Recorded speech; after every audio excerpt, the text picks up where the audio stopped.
Students, today again we will learn the properties of whole numbers, which is our chapter 2.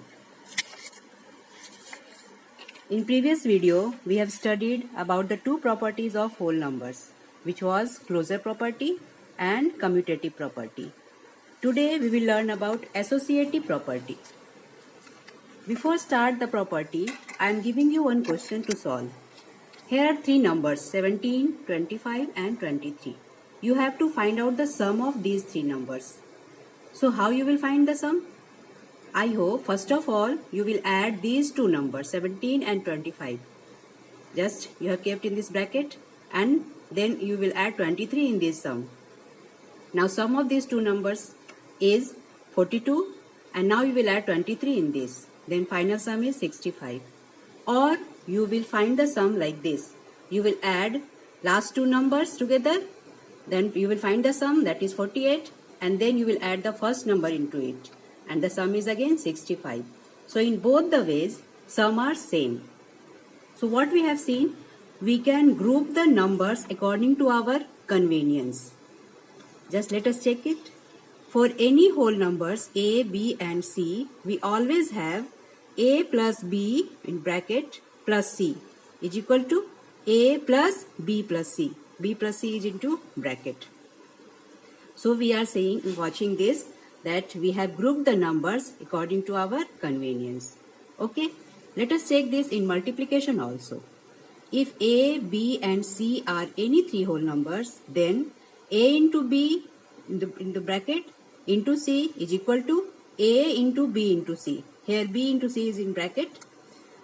Now let us check this property with some numbers. If a is equal to 9, b is equal to 7 and c is equal to 10, then a plus a into b into c, like this, write down 9 into 7 into bracket multiplied by 10. Here a multiplied by b multiplied by c. We have kept b and c into bracket. Now solve this.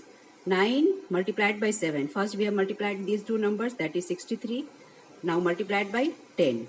Now the final product is 63 multiplied by 10, that is 630. Or first of all we will multiply b and c, that is 7 into 10. The product is 70. Now we have multiplied this 70 with a, that is 9. Now the result is 630. So here we see in both the cases result is same. So we can say while adding three or more numbers, while adding or multiplying three or more numbers, we group them in such a way that the calculation becomes easier. We arrange them suitably and add or multiply. So this was associative property. Now the next property is distributive property.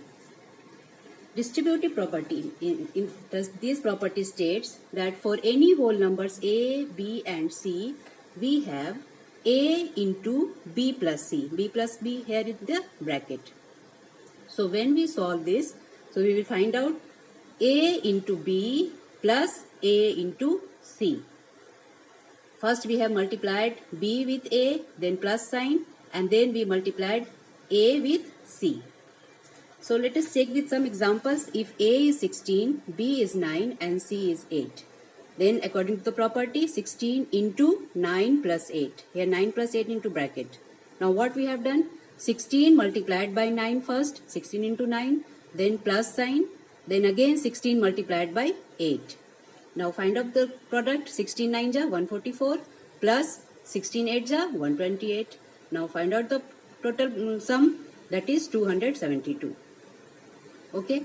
So this is distributive law of multiplication over addition. Now let us check how can we use this law into our multiplication. Here we have to multiply 197 by 54. Okay. So what we have done, distributive means we have distributed this 54 into two parts, 50 plus 4. We can write like this. Now do the multiplication. 197 multiplied by 50 plus 4. We have divided this 54. Now keep this into bracket. Again now 197 we will multiply this with 50. That is 197 into 50 plus sign.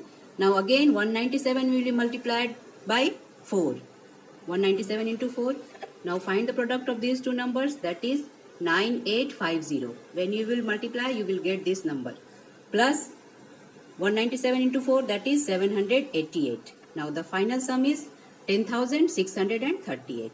So here we have used this property into our multiplication to make our multiplication easier and faster. We have used this property. So this was distributive law of multiplication over addition. Now we will check distributive law of multiplication over subtraction. So let us check it. For any whole numbers a, b and c, we have a into b minus c. We are checking it, this subtraction, a into b minus c. Now again we have multiplied a with b, that is a into b. Now minus, here it is minus sign, minus a into c. Check it with some numbers. If a is 11, b is 6 and c is 4, then according to the property a into b minus c, that is 11 multiplied by 6 minus 4. Now 11 multiplied by 6, minus sign, minus 11 multiplied by 4. Again solve it. 11 6 are 66 minus 11 4 are 44. Now the difference is 22. Let us check this in our multiplication. How can we apply this? We have to find the product of 785 into 94. Okay. Now this 94 we have distributed it like this. 100 minus 6. This is, which is equal to 94. So we have divided this 94 into two parts. Now do the multiplication. 785 multiplied by 100 minus 4. First we will multiply 785 with 100 like this, minus 785 multiplied by 6. Now easily we can multiply this number by putting two zeros here. 78500 minus, if we multiply these two numbers, we will get 4710. Okay. So the difference is 73,790. So it was distributive law of multiplication over subtractions. So why these learned these properties? To make our calculations easier and faster. So I hope you will apply this, use this in your practice. So thank you. That's all for today.